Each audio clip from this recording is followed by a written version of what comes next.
All right, so what's your name? My name is Randy. Okay, Randy. So we're here to talk about different sizes of clothing in different retail outlets. So where did you work? Where did you work at for retail? So I worked at a store called Popeyes. They sell supplements and athletic clothing. Oh. Yeah. Oh, the athletic store, not the actual food Not the store. chicken store, yeah. Thank goodness. I was about to say. No, I was I thinking don't that think too, Popeye sells wait, Clothing, right? Oh my God, chicken bread shirts. That would be like the worst. So. Oh my gosh. So, how did they determine clothing sizes? Like, obviously, like every store has like a small, medium, and a large. Yeah. Like, what would be the, like, do you know the measurements for that? Like, what? So they went from extra small to extra large, and they were basically like athletic feel clothes. Like they weren't cotton, but they were a little bit stretchy, yeah. And so they were very much made for people who have like, whether it's like big shoulders or big backs, and like if they fit well to those people. All right, so were there ever times where you need to tailor clothing to like a certain person if the clothing didn't fit right?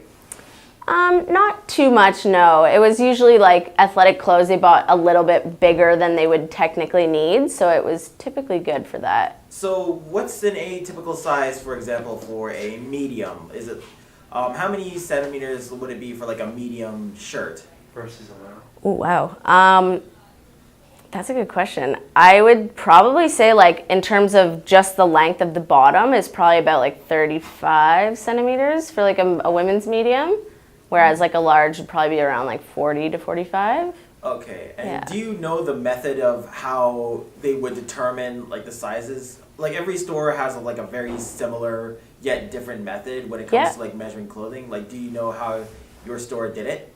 I think it was mostly based on the supplier, like who supplied the t-shirts. We didn't really we didn't produce them ourselves. We just ordered from a company, and so it was based on what their sizes were. But like a lot of companies, even those that order from a supplier, will deliberately, make like not adjustments, but like they'll say this is a small, this is an extra small, and this is whatever. Like they would shift the measurements a bit to skew towards their market. Do you think they did that?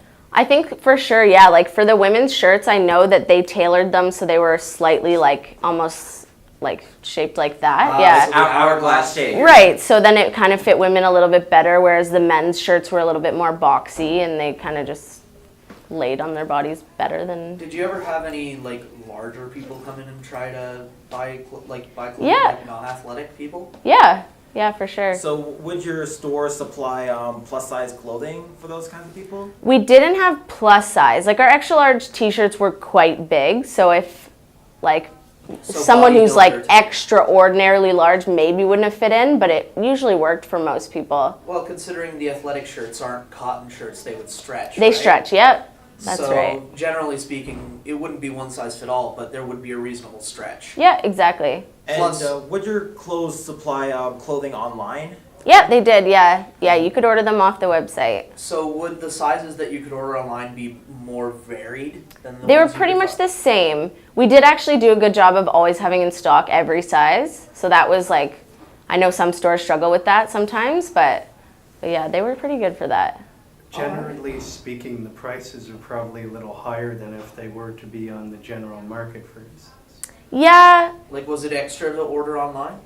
they were extra, yeah, for online just based on the shipping. But because of the actual shirts, what we did is often like if someone purchased a few supplements and it was like over $100, the shirt would be included, or like some type of clothing would be included. And so that was kind of the way that they got a lot of their shirts out. And you said like you a buy didn't Mm-hmm. create clothing over your own. Like, what brands would you be selling in your stores?